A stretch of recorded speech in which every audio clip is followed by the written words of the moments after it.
계시록 2장 8절에서 11절까지 저와 여러분들이 한 절씩 교독하시겠습니다. 서머나 교회의 사자에게 편지하라. 처음이며 마지막이요 죽었다가 살아나신 이가 이르시되 내가 내 환난과 궁핍을 알거니와 실상은 내가 부요한 자니라. 자칭 유대인이라 하는 자들의 비방도 알거니와 실상은 유대인이 아니요 사탄의 회당이라.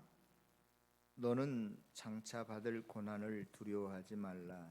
볼지어다 마귀가 장차 너희 가운데서 몇 사람을 옥에 던져 시험을 받게 하리니 너희가 10일 동안 환난을 받으리라. 내가 죽도록 충성하라. 그리하면 내가 생명의 면류관을 너에게 주리라. 귀 있는 자는 성령이 교회들에게 하시는 말씀을 들을지어다. 이기는 자는 둘째 사망의 해를 받지 아니하리라. 아멘. 이 앞을 보시죠. 제 얼굴을 보라는 이야기가 아니라 오늘 크리스마스 트리가 얼마나 화려하고 아름다운지 정말로 성탄절이 온 것 같습니다. 우리 교회 예배당 안에 먼저 이렇게 예쁘게 장식해 주신 우리 유경숙 권사님, 또 이현아 집사님, 정운교 집사님, 또 정희정 목사님에게 진심으로 감사를 드립니다. 저와 여러분들이 한번 이렇게 인사합시다. 메리 크리스마스.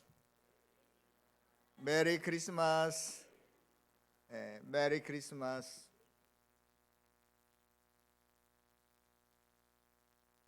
서양 속담에 끝이 좋으면 모든 것이 다 좋다는 그 속담이 있는데요. 이것이 꼭 우리나라 속담이 아니어도 다 경험적으로 그렇겠구나 하고 동의할 수 있을 것 같아요. 우리가 첫 인상이 첫 만남이 좋지 않았다 할지라도 끝이 좋으면 그간의 모든 일들이 다 아름다운 추억으로 유익한 사람으로 남게 되잖아요. 이렇게 연말이 될 때 이제 교회 안에도 인사 이동이 있게 되는데요. 우리 부목사님들이 이제 사임하시고 우리 교회를 떠나실 때 얼마나 마음이 섭섭하고 또 힘드시겠어요. 저같이 깐깐한 담임 목사, 꼬장꼬장한 성격 급한 목사를 도우시느라고 굉장히 고생이 많으셨죠. 그런데 그렇게 떠나시는 부목사님들에게 그동안 수고하셨습니다. 애쓰셨습니다. 우리에게 좋은 말씀을 들려주셔서 감사합니다. 이렇게 위로와 격려도 해주시고 또 선물도 주시고 또 식사도 같이 하시는 우리 목자 목녀님들 또 권사님들에게 그 감사를 드립니다. 그러한 그 좋은 또 선생님들이 계시기 때문에 떠나시는 부목사님들이 그동안 마음 상했던 것, 좀 섭섭했던 것 있었을지라도 다 깨끗이 잊고 그 봄에 눈 녹듯이 다 잊어버리고 환한 웃음과 감사의 마음을 가지고 떠나는 걸 보면 저로서도 참 기분이 좋습니다. 그래서 이제 저도 새롭게 부임하시는 또 부목사님들에게 항상 당부하는 말씀이 있습니다. 우리가 사역할 때는 서로 마음이 안 맞을 수도 있고 얼굴을 붉힐 수도 있지만 헤어질 때는 우리가 참 좋게 끝냈으면 좋겠습니다. 우리가 참 웃으면서 헤어졌으면 좋겠습니다 라고 부탁을 하면 모두들 흔쾌히 예라고 대답을 합니다. 부목사님들 입장에서 보면 어느 목사님이나 최선을 다하시고 또 충성스럽게 일하시고 이제 섬긴다고 섬겼지만 막상 떠나야 한다는 그 섭섭함 때문에 감정을 잘 추스리지 못하고 제가 뒤에서 내 귀를 의심할 정도로 어떤 좋지 않는 감정을 가지고 다른 사람을 탓하는 그러한 그 뒷모습을 보면 그동안 했던 일들에 대해서 씁쓸한 감정을 가지지 않을 수 없습니다. 그러나 끝이 좋으면 다 좋은 것 같아요. 셰익스피어 작품에 그 All is well, 모든 것이 좋다. That ends well. 끝이 좋으면 모든 것이 좋다는 그 희곡이 하나 있습니다. 근데 그 내용이 뭐냐면 그 주인공 여자가 헬레나라고 하는 여자인데 아버지가 그 의사였어요. 근데 아버지가 죽자 이제 이 헬레나가 어느 그 남작 부인의 그 후견인을 받아서 들어가게 되는데 그 집에 그 남작 부인의 아들인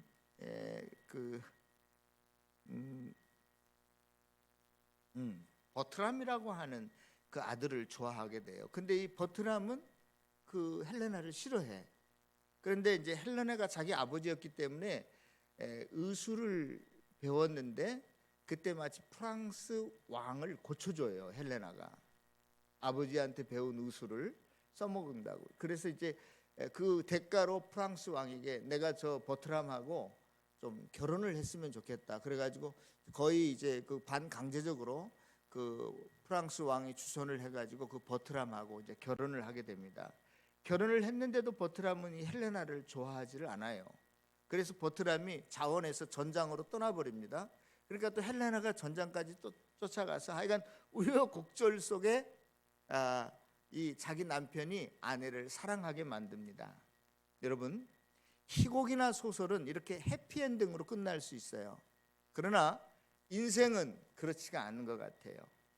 여러분들이 좋은 배우자를 만났다고 해서 좋은 남편이나 좋은 아내를 만났다고 해서 결혼했다고 해서 인생이 그걸로 끝납니까? 또 결혼해서 아들, 딸을 낳았다고 해서 인생이 끝나요? 얼마나 지지고 볶고 살아야 될 일들이 많이 있습니까? 좋은 사위, 좋은 며느리를 또 얻었다고 끝나는 거 아니잖아요. 여러분들에게 좋은 노후 연금이 보장되어 있다고 해서 다 끝나는 거, 거기서 끝나는 거 아니잖아요. 절대 거기서 끝날 수 없습니다. 우리가 젊은이들이 잘 아는 스티브 잡스가 정말로 성공적인 인생을 살았을까요? 여러분들이 잘 아시는 인도의 간디가 정말로 유인으로서 성공적인 삶을 살았을까요? 저는요, 모른다고 생각합니다. 아직은. 그런데 언제 그게 판가름이 나느냐? 우리 모두 하나님 앞에 섰을 때 그 인생이 성공적인 인생이었는가 아닌가, 정말로 가치 있는 인생이었는가 아닌가는 하나님 앞에 섰을 때 우리가 비로소 판가름이 나지 않을까 하는 생각을 해봅니다. 그래서 우리의 인생과 끝은 내가 몇 년도 몇 월 며칠 날 태어났다는 것, 그 다음에 내가 무덤에 들어갈 때 내 묘비에 내 죽은 날짜를 기록한 그 시간이 출생 연도가 내 인생의 시작이고 또 묘비에 쓰여진 그 죽은 날짜가 내 인생의 끝인가 하는 이야기입니다. 내 인생의 시작과 끝은 어디인가? 오늘 두 번째로 이 요한은 서머나 교회에 편지하면서 주님을 뭐라고 소개하냐면 시작과 끝이신 분이라고 이야기합니다. 우리 1장에서도 지난 시간에 비슷한 내용이 나왔죠. 우리 주님은 알파요 오메가다, 처음과 끝이다, 이런 이야기를 하셨는데 7교회에 보내는 편지의 내용이 각각 다 다르지만 일정 부분 비슷한 부분이 있는데 주님을 이렇게 묘사한다는 거예요. 나는 알파요 오메가요, 시작이요 끝이요, 처음과 나중. 이것은 앞으로 요한계시록을 우리가 이해하는데 굉장히 중요한 키와 같은 열쇠입니다. 굉장히 어떤 문제를 해결할 수 있는 단초가 되고 실마리가 되는 그러한 내용이에요. 여러분, 우리는요, 우리 인생의 시작과 끝을 생각할 때 우리는 오해하는 부분이 더러 있는 것 같아요. 실상은 우리의 인생의 시작을 잘 모르니까 끝에 대한 오해도 있을 수밖에 없다 하는 생각이 드는데요, 거기에 대한 좋은 예가 성경에 나오는데 그게 저는 탕자의 비유라고 생각합니다. 탕자의 비유에서 우리 각자의 인생의 시작과 끝을 찾아보면요, 탕자는 자기 인생을 아직 시작하지 못했다고 생각하고 있어요. 자기 인생의 새로운 출발을 위해서 유산을 미리 챙겨서 아버지 집으로부터 멀리 떠납니다. 먼 나라로 가서 자기의 꿈 비전을 쫓아 독립된 삶, 자기만의 삶을 이루려고 합니다. 그 목적이 끝이 뭐죠? 나는 최소한 아버지보다 더 돈을 많이 벌 거야. 부자가 될 거야. 나는 아버지보다 더 명성을 얻을 거야. 나는 아버지보다 더 출세할 거야. 멋있는 삶을 살 거야. 내 뜻대로 살 거야. 이것이 그 탕자의 끝이었고 이루려고 하는 목표였습니다. 그런데 그러한 자기의 계획과 꿈과는 전혀 다르게 이제 모든 재산을 다 탕진해버리고 돼지 우리 안에서 돼지들이 먹는 쥐염 열매로도 자기 배를 채우지 못하고 있을 때 내가 여기서 굶어 죽느니 차라리 다시 아버지 집으로 돌아가자 하고 다시 아버지 집으로 돌아갑니다. 아버지 집을 떠난 죽게 된 탕자가 비로소 아버지 집을 생각합니다. 내가 아버지 집으로 갈 때는 내 인생이 새롭게 출발될 거야. 탕자는 정말로 아버지 집으로 돌아가는 것만이 진정한 자기의 인생의 새로운 출발, 가치 있는 의미 있는 인생을 살 수 있었습니다. 사랑하는 성도 여러분, 우리의 인생의 시작은 과연 어디? 저와 여러분들이 출생한 날이 아닙니다.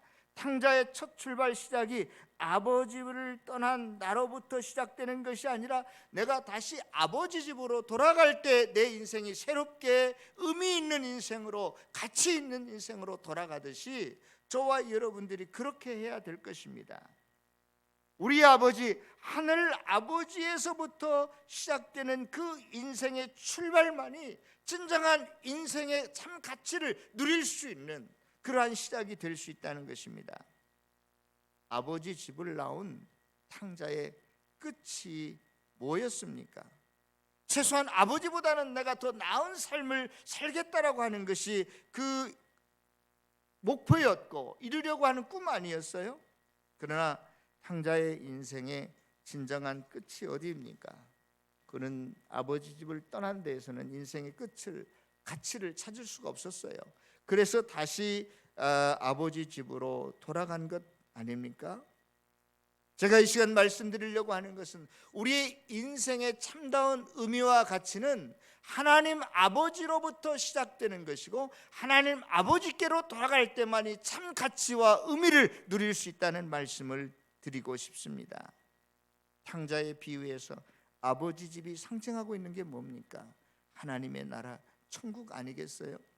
그래서 우리의 인생의 시작과 끝도 하나님의 시작과 끝이 연관되어 있을 때만이 참 의미가 있고 가치가 있다는 것입니다. 요한계시록을 읽을 때마다 저와 여러분들이 이것을 잊지 말아야 할 것입니다. 모든 것이 다 하나님께로부터 나오고 하나님께로부터 돌아간다는 사상입니다. 단순한 처음과 시작과 끝이 아니라 요즘 우리가 저와 여러분들이 전도서를 아침마다 묵상하고 있잖아요. 전도서를 보면 해 아래 있는 모든 것이 우리의 수고와 우리의 희생과 이런 것이 다 헛되다예요. 헛되다. 예? 헛되다라고 하는 그 히브리어 단어는 헤벨이라는 단어인데 숨, 안개, 바람 그런 뜻이에요. 그러면 저와 인생 자체가 무가치하다 그런 뜻이 아니고 하나님의 영원한 시간 속에서 인생이 100년을 산다고 해도 하나님의 시간 안에서는 무의미한 거예요. 하나의 경점, 숨 한 번 내쉬었다가 들이키는 것이 불과하다는 것입니다. 오늘 제가 여기에 오기 전에 청소년부 설교를 했는데 그걸 했어요. 인생 자체가 무관한 게 아니라, 무가치한 게 아니라 하나님의 시간 속에서 우리가 인생이 실은 100년이 아니라 1000년 만년 산들 그것은 영에 불과하다, 가치가 없는 거다 그런 뜻이에요. 그래서 인생들이 이 땅에서 수고하면서 이것은 정의로운 거야, 이건 불의한 거야, 이렇게 구분하는 것도 한 100년, 500년, 1000년이 지나면 이 기준이 어떻게 뒤바뀔지 모른다는 거예요. 하나님의 나라에 아무런 영향력을 끼칠 수 없다는 의미에서 그 모든 노력과 수고가 헛되다 이 말이에요.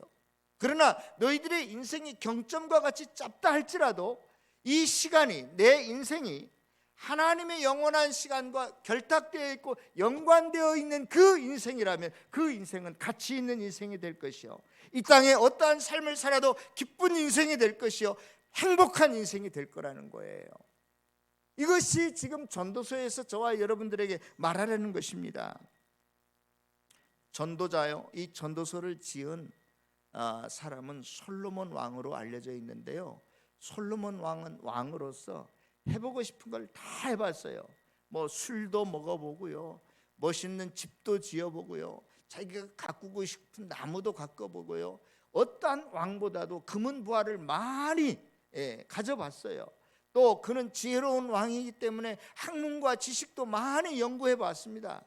그런데 그 모든 것이 헛되도다, 손으로 바람을 잡으려는 것 같다라고 말하고 있어요. 아무 의미가 없다는 거예요. 그러나 이러한 내 인생의 모든 수고와 노고가 하나님의 영원한 가치와 시간 안에서 하나의 점에 불과하지만, 아니 점이 아니라 영에 불과하지 무가치한 것이지만, 그렇다 할지라도 그것이 하나님과 관계 있을 때 이 짧은 내 경과 같은 인생이라 할지라도 그 인생이 정말로 값진 인생이 될 것이고 의미 있는 인생이 될 것이라는 것이 전도서의 그러한 메시지입니다. 사랑하는 성도 여러분, 그러므로 저와 여러분들의 시작과 끝도 마찬가지입니다. 저와 여러분들의 시작이 어디서부터 출발이 돼야 진정한 의미 있는 출발이 되느냐면 하나님으로부터 시작이 돼야 돼요.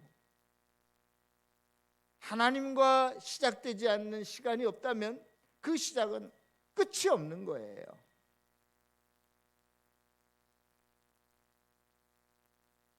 우리가 탕자처럼 스스로 자기 자신을 내세우면서, 어떤 사람은 인간의 그 자율성을 부르짖으면서 이성과 철학과 과학을 선망하고 정의와 불의를 따지면서 옳게 산다고 해도 하나님 앞에서 연관되지 않는 그의 삶의 철학과 방식은 아무런 가치가 없다, 우리가 알아야 할 것입니다. 그러므로 인간 세계의 시간과 공간 바깥쪽에 있는 저 영원한 하나님의 시간과 어떠한 하나님의 공간 속에 우리의 시작과 끝을 찾을 때 참다운 인생의 가치가 저와 여러분들에 있을 것입니다. 이제 바울이 그러한 삶을 살았던 것 같아요. 바울은요, 하나님과 시작하지 않는 그의 인생의 첫 출발은 무엇이었냐? 교회를 폭행하고 성도들을 핍박하고 잡아 가두는 것이 자기의 사명으로 해야 될 일로 알았어요. 그런데 부활하신 주님을 만난 후에 그는 완전히 바뀌어집니다. 자기의 인생이 새롭게 시작된 걸 알았어요. 그리고 어떠한 사도들에게, 기존의 12 제자들에게 인정을 받으려 하지 않고 주님을 만난 다음에 가장 먼저 주님과 더 확실한 관계를 맺기 위해서 아라비아 사막으로 가서 3년 동안 거기서 묵상하고 홀로 기도합니다. 그리고 돌아와서 그렇게 말하죠. 나는 내가 보니까 지금까지 내가 내 뜻대로 내가 잘 인생을 설계하면서 잘 살은 것 같았는데 그게 아니라 이제 와 보니까 하나님께서 내 어머니 뱃속에서부터 나를 택정하고 애정했다. 내 인생의 시작은 내가 이 땅에 태어난 지 30년 후 40년 후가 아니라 이미 하나님께서 창조 전부터 어머니 뱃속에서부터 나를 애정하셨고 택정하셨다.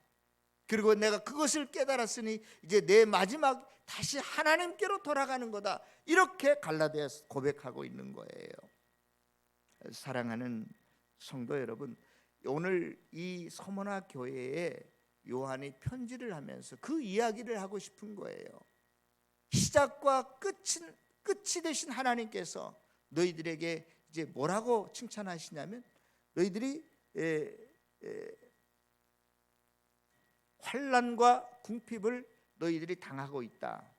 특히 서머나라고 하는 지역은 어떤 곳이냐면 지금 여러분들이 터키로 그 여행을 가신다면 이즈밀이라고 하는 곳이 있는데 그 이즈밀이라고 하는 것이 이 서머나예요.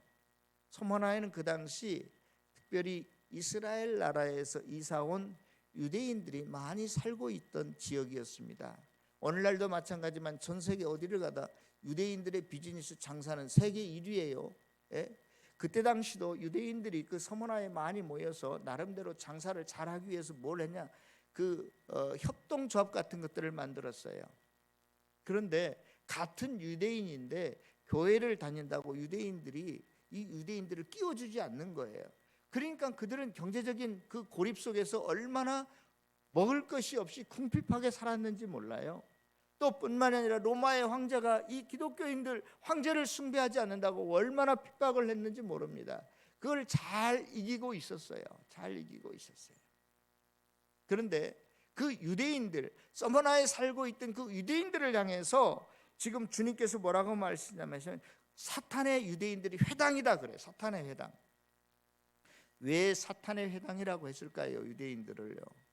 유대인들은 겉으로는 메시아를 대망하는 것처럼 살지만 메시아가 오셔서 유대인들이 원하는 것은 이 땅에서 우리가 모든 세상 각 나라 족속들을 지배하고 우리가 이 땅에서 높아지는 것을 목표로 하고 살았어요.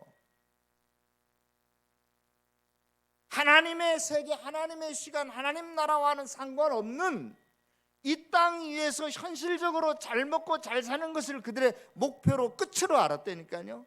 그래서 우리 주님께서는 그 유대인들은 사탄의 회당이야, 사탄의 모임이야, 이렇게 지금 말씀하고 있는 거예요. 오늘 본문에서 저와 여러분들도 하나님을 믿는다고 하면서 하나님의 나라와 시간과는 상관없이 아무 관계없이 내가 이 땅에만 혈안이 되어서 내가 이 땅에서 어떻게 하면 좀 더 많은 재물을 모을 수 있을까?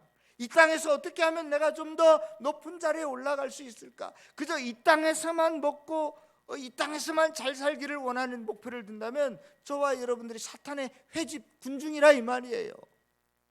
너희들이 이제는 제발 너희들의 눈을 들어서 하늘을 바라보라는 거예요. 너희들의 인생이 무가치하고 잘못된 것이 아니라 어떠한 삶을 살아도 성실하게 살고 너희들이 열심히 사는 것 좋은 거지만 그러나 하나님과 관계를 맺지 않을 때 너희들 마음대로 이 땅의 것만을 바라보고 살면 너희들이 안개와 같이 인생은 끝날 거다. 무가치할 거다. 사랑하는 성도 여러분, 이 요한계시록은 저와 여러분들에게 이 땅을 어떻게 살아야 될 것을 말해주려는 현실적인 책이라고 제가 여러분들에게 말씀을 드렸어요. 우리가 하나님의 나라에 들어가서 영원토록 하나님과 더불어 기쁨과 감사와 행복을 누릴 것이지만 그 하나님 나라와 관계 맺지 않는 이 땅의 삶은 황폐한 삶이요 또한 해벨과 같은 안개와 같은 삶에 불과합니다. 무가치한 삶에 불과합니다. 이 땅이 진정으로 가치 있고 의미가 있으려면 하나님의 나라를 발견하고 하나님 나라의 시간 속에서 내 인생의 시작과 끝을 알게 될 때 그 인생이 진짜 하나님 앞에서 보람된 인생이, 가치 있는 인생이, 하나님께 인정받는 인생이 될 것입니다. 여러분, 우리의 이 세상의 삶은요, 저는 어떤 의미에서 엄마 뱃속에서의 삶과 비슷하다고 생각이 듭니다. 엄마 뱃속에 태아가 임신해 있는 동안에 10달 동안 계속 엄마 뱃속에서 아이가 자라나잖아요. 10달 후에 이 세상 밖으로 나올 것입니다.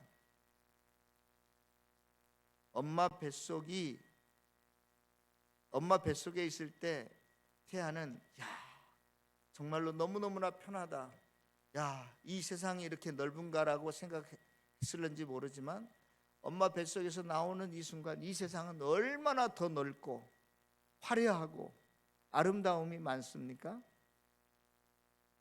저와 여러분들이 지금 이 세상을 엄마의 뱃속과 같은 상태라고 생각하고 이 세상을 끝내는 그날에 우리가 하나님 나라에 갔을 때 우리의 삶은 이 세상과는 비교가 안 되는 너무너무나 행복한 기쁨이 넘치는 샬롬이 충만한 그러한 세상에서 영원 무궁하도록 즐길 것입니다. 그 삶을. 여러분, 지금 이 세상이 여러분들에게 참 고행처럼 느껴지십니까? 내 삶이 참 초라하고 별 볼 일 없다고 생각이 되어지십니까? 나는 참 가치 없는 인생을 살고 있구나, 내 인생은 실패했고 무가치하다고 생각하십니까? 그러나 아직 다 끝나지 않았습니다. 우리의 끝은 이 땅이 아니라 하나님 나라에 있기 때문에 그렇습니다. 정말로 우리는 끝나기 전까지 끝이 아닙니다. 끝이 좋아야 합니다. 하나님의 시간과 하나님 나라 안에서 내 인생의 의미를 찾으셔야 됩니다.